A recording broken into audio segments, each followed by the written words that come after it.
Praise the Lord.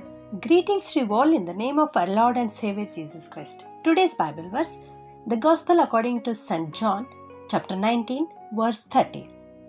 When he had received the drink, Jesus said, "It is finished." ಈ ದಿನದ ದೇವರ ವಾಕ್ಯ ಯೋಹಾನನು ಬರೆದ ಸುವಾರ್ತೆ 19ನೇ ಅಧ್ಯಾಯ 30ನೇ ವಚನ.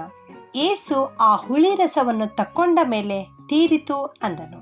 ಇಲ್ಲಿ ಕರ್ತನಾದ ಯೇಸು ಸ್ವಾಮಿ ಧರ್ಮಶಾಸ್ತ್ರ ಅಧೀನವಾಗಿರ್ತಕ್ಕಂಥ ಎಲ್ಲಾ ಕಟ್ಟಳೆಗಳನ್ನು ಯಾವ ಕುಂದೂ ಇಲ್ಲದೆ ಇಲ್ಲಿ ನೆರವೇರಿಸಿದ್ದಾನೆ. ಆದುದರಿಂದಲೇ ಯೇಸು ಸ್ವಾಮಿ ತೀರಿತು ಎಂಬುದಾಗಿ ಇಲ್ಲಿ ಹೇಳ್ತಾ ಇದ್ದಾರೆ. ನಾವು ಪ್ರಾಯಶ್ಚಿತ್ತವಾಗಿ ನಮ್ಮ ಪಾಪಗಳ ನಿಮಿತ್ತವಾಗಿ ಏನೇನು ಕೊಡಬೇಕಾಗಿತ್ತೋ ಅದನ್ನೆಲ್ಲ ಕೊಟ್ಟು ಯೇಸು ಸ್ವಾಮಿ ಇಲ್ಲಿ ತೀರಿಸಿದ್ದಾನೆ. ತನ್ನ ಮಕ್ಕಳಾದ ನಮ್ಮ ಪಾಪಗಳ ಪ್ರಾಯಶ್ಚಿತ್ತಕ್ಕೋಸ್ಕರ ನಮಗಾಗಿ ಏನೂ ಉಳಿಸದೆ ಆತನೇ ಎಲ್ಲವನ್ನು ಕೊಟ್ಟು ತೀರಿಸಿದ್ದಾನೆ. ಇಲ್ಲಿ ಯೇಸು ಸ್ವಾಮಿ ಏನೇನು ತೀರಿಸಿದ್ದೇನೆ ಎಂಬುದಾಗಿ ಹೇಳ್ತಾ ಇದ್ದಾರೆ ಎಂಬುದಾಗಿ ನಾವು ನೋಡುವುದಾದರೆ, ಸತ್ಯವೇದದಲ್ಲಿ ಯೇಸು ಕ್ರಿಸ್ತನ ಕುರಿತು ಏನೆಲ್ಲ ಮುಂತಿಳಿಸಲ್ಪಟ್ಟಿತ್ತೋ ಅದೆಲ್ಲವನ್ನ ನೆರವೇರಿಸಿ ಯೇಸು ಸ್ವಾಮಿ ಎಂದು ತೀರಿತು ಎಂಬುದಾಗಿ ಹೇಳ್ತಾ ಇದ್ದಾರೆ. ಮತ್ತು ಪ್ರಾಯಶ್ಚಿತ್ತಕ್ಕಾಗಿ ಮನುಷ್ಯರು ತಮ್ಮ ಪಾಪಗಳ ನಿಮಿತ್ತವಾಗಿ ಆ ಪಾಪಗಳ ದೋಷ ಪರಿಹಾರವಾಗುವುದಕ್ಕಾಗಿ ಏನೆಲ್ಲ ಪ್ರಾಯಶ್ಚಿತ್ತವಾಗಿ ಅರ್ಪಿಸಬೇಕಾಗಿತ್ತೋ ಅದೆಲ್ಲವನ್ನು ಕೊಟ್ಟು ಮುಗಿಸಿದ್ದಾರೆ, ತೀರಿತು ಎಂಬುದಾಗಿ ಇಲ್ಲಿ ಹೇಳ್ತಾ ಇದ್ದಾರೆ. ಮತ್ತು ದುಷ್ಟರಾದ ಯಹೂದ್ಯರಿಗೆ ಯೇಸು ಕ್ರಿಸ್ತನ ಮೇಲೆ ಇದ್ದಿರುವಂಥ ಅಧಿಕಾರ ಇವತ್ತಿಗೆ ಮುಗಿಯಿತು ಎಂಬುದಾಗಿ ಇಲ್ಲಿ ಯೇಸು ಸ್ವಾಮಿ ಹೇಳ್ತಾ ಇದ್ದಾರೆ. ನಮ್ಮ ಯೇಸು ಸ್ವಾಮಿಗೆ ಇರುವ ಅನೇಕ ಹೆಸರುಗಳಲ್ಲಿ ಆಲೋಚನಾ ಕರ್ತನು ಎಂಬುದಾಗಿಯೂ ಕೂಡ ಒಂದು ಹೆಸರು. ಆಲೋಚನಾ ಕರ್ತನಾದ ನಮ್ಮ ಯೇಸು ಕ್ರಿಸ್ತನು ಅನಾದಿ ಆಲೋಚನೆ ಸಂಕಲ್ಪವನ್ನು ಸಂಪೂರ್ಣವಾಗಿ ನೆರವೇರಿಸಿದ್ದರಿಂದ ಇವತ್ತು ತೀರಿತು ಎಂಬುದಾಗಿ ಕೂಗ್ತಾ ಇದ್ದಾರೆ. ಅರಸನಾದ ಸೊಲೊಮೋನನು ದೇವಾಲಯವನ್ನು ಕಟ್ಟಿ ಯಾವ ರೀತಿಯಲ್ಲಿ ತೀರಿಸಿ ಮುಗಿಸಿದ್ದನೋ ಹಾಗೆ ಯೇಸು ಸ್ವಾಮಿ ಇಲ್ಲಿ ಎಲ್ಲ ಕಾರ್ಯವನ್ನ ಮುಗಿಸಿದ್ದಾರೆ. ನೋಹನು ಹಡಗನ್ನು ಕಟ್ಟಿ ಯಾವ ರೀತಿ ಮುಗಿಸಿದ್ದನೋ ಆ ರೀತಿಯಲ್ಲಿ ಯೇಸು ಸ್ವಾಮಿ ತೀರಿತು ಎಂಬುದಾಗಿ ಹೇಳ್ತಾ ಇದ್ದಾರೆ. ನಮ್ಮ ಯೇಸು ಸ್ವಾಮಿ ನಮ್ಮ ರಕ್ಷಕನು, ನಮಗೆ ರಕ್ಷಣೆಯನ್ನು ಅನುಗ್ರಹಿಸಿದ್ದೇನೆ ಎಂಬುದಾಗಿ ಇಲ್ಲಿ ಹೇಳ್ತಾ ಇದ್ದಾರೆ.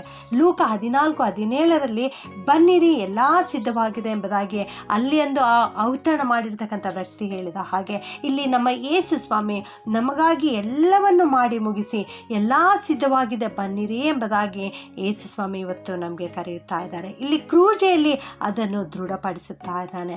ಪಾಪಿಗಳಾದ ನಮಗೆ ರಕ್ಷಣೆ ದೊರೆಯಬೇಕಾಗಿದ್ರೆ ಏನೇನು ಬೇಕಾಗಿತ್ತೋ ಅದೆಲ್ಲವನ್ನು ಕರ್ತನು ಇವತ್ತು ಮಾಡಿ ಮುಗಿಸಿದ್ದಾನೆ. ನಮ್ಮ ಪಾಪಗಳಿಗಾಗಿ ಪರಿಹಾರವನ್ನು ಮಾಡಿ ಮುಗಿಸಿದ್ದಾನೆ. ನೀತಿಯನ್ನು, ಸಮಾಧಾನವನ್ನು ನಮಗೆ ಅನುಗ್ರಹಿಸಿದ್ದಾನೆ. ನಮ್ಮ ಜೀವಿತದಲ್ಲಿ ಇನ್ನೂ ಏನೇನು ಬೇಕೋ ಅದೆಲ್ಲವನ್ನು ಕರ್ತನು ಮಾಡಿ ಸಂಪೂರ್ಣ ಮಾಡಿಸಿದ್ದಾನೆ. ಈಗ ನಮಗಿರುವ ಕೆಲಸ ಒಂದೇ ಒಂದು, ನಮಗಾಗಿ ಯೇಸು ಕ್ರಿಸ್ತನು ಕೊಟ್ಟಿರ್ತಕ್ಕಂಥ ಈ ರಕ್ಷಣೆಯನ್ನು ತೆಗೆದುಕೊಂಡು ಆ ರಕ್ಷಣೆಯಲ್ಲಿ ಎಂದೆಂದಿಗೂ ನಾವು ಸ್ಥಿರವಾಗಿ ನಿಲ್ಲಬೇಕಾಗಿರುವುದು ಮಾತ್ರ ಪ್ರಿಯರೇ. ಹೌದು, ನಮಗಾಗಿ ಕರ್ತನು ಎಲ್ಲವನ್ನೂ ಮಾಡಿ ಮುಗಿಸಿದ್ದಾನೆ. ಇಂದು ನಿನ್ನ ಜೀವಿತದಲ್ಲಿ ಅನೇಕ ಕುಂದುಕೊರತೆಗಳಿರ್ಬೋದು, ಅನಾರೋಗ್ಯತೆ ಇರ್ಬೋದು, ದುಃಖ, ವೇದನೆ, ಸಂಕಟಗಳಿರ್ಬೋದು. ಅವೆಲ್ಲವುಗಳಿಗೂ ಯೇಸು ಸ್ವಾಮಿ ಇವತ್ತೇ ಹೇಳ್ತಾ ಇದ್ದಾರೆ ತೀರಿತು ಎಂಬುದಾಗಿ. ಇಂದು ನಿನ್ನ ಜೀವಿತದಲ್ಲಿ ಇನ್ನು ಮುಂದೆ ಯಾವ ಸಂಕಟವಿಲ್ಲ. ನೀನು ಕ್ರೂಜೆಯ ಬಳಿಯಲ್ಲಿ ಬಂದು ರಕ್ಷಣೆ ಹೊಂದಿ ಯೇಸುವೇ ಕರ್ತನೆಂದು ನಿನ್ನ ಹೃದಯದಿಂದ ನಂಬಿ ಬಾಯಿಯಿಂದ ಆರಿಕೆ ಮಾಡುವುದಾದರೆ ನಿನ್ನ ಜೀವಿತದಲ್ಲಿರುವ ಎಲ್ಲ ಸಮಸ್ಯೆಗಳು ಇವತ್ತೇ ತೀರಿ ಹೋಗುತ್ತವೆ. ಪ್ರಾರ್ಥನೆ ಮಾಡಿಕೊಳ್ಳೋಣ. ಪ್ರೀತಿಯ ಪರಲೋಕದ ತಂದೆಯಾದ ದೇವರೇ, ನಿನಗೆ ಸ್ತೋತ್ರಪ್ಪ. ಮನುಷ್ಯರಿಗೆ ರಕ್ಷಣೆ ಅನುಗ್ರಹಿಸುವುದಕ್ಕಾಗಿ ನೀವು ಶ್ರಮೆಯನ್ನು ಅನುಭವಿಸಿ ಕರ್ತನೆ ಕ್ರೂಜೆಯಲ್ಲಿ ತೀರಿತು ಎಂಬುದಾಗಿ ನುಡಿದಿದ್ದೀರಿ ಕರ್ತನೆ. ನಿಮಗೆ ಸ್ತುತಿ ಸ್ತೋತ್ರವನ್ನು ಸಲ್ಲಿಸ್ತೇವಪ್ಪ.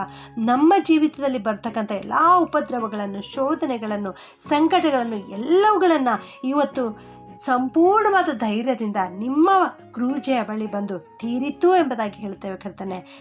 ನೀವು ನಮಗೆ ಸಹಾಯ ಮಾಡಿರಿ. ಎಂದೆಂದಿಗೂ ನಿನ್ನನ್ನೇ ಸ್ತುತಿಸುತ್ತಾ ಜೀವಿಸಲಿಕ್ಕೆ ನಮ್ಮೊಬ್ಬೊಬ್ಬರಿಗೆ ನೀವು ಕೃಪೆ ಮಾಡಿ ನಡೆಸಬೇಕಾಗಿ ಈ ಪ್ರಾರ್ಥನೆಯನ್ನು ಯೇಸುವಿನ ಒಂದೇ ನಾಮದಲ್ಲಿ ಬೇಡುತ್ತೇನೆ ತಂದೆಯೇ, ಆಮೆನ್.